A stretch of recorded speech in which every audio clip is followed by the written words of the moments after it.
one of the players we were talking about that you've worked with at QPR. Can you tell us a little bit about him, Chris, and what you think his strengths were? And obviously his personality comes across, he's such a positive and humble person. Yeah, he's a good person and he's a dedicated person, and he's a person that worked a lot on his game as regards improving the things that he wasn't good at. And most of the things he wasn't good at was out of possession. Right.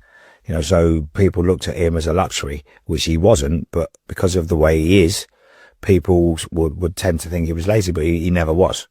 And he would work on the stuff that has made him where he is now. And if you look at him, he's quite two-sided. You know, he can see a lot of the pitch, and, you know, and the weight of his passing is incredible. Yeah. Well, he's ball striking, you know. And now if you look at him, I don't think he's ever scored a headed goal.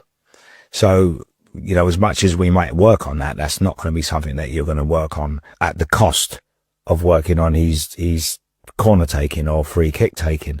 You know, you have to look at which one is going to actually get him to the level that he needs to be at. Right. So basically work on the strength first. Interesting. And improve the weakness if it's there. Yeah. And I assume, like you mentioned about maybe that sort of defensive side was the area he needed to work in.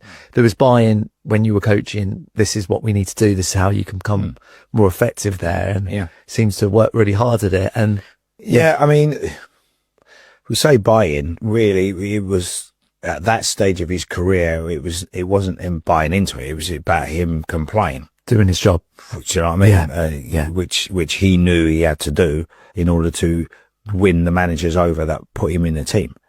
So, you know, at that stage of his career, he was willing to do anything that was necessary to get to the next level.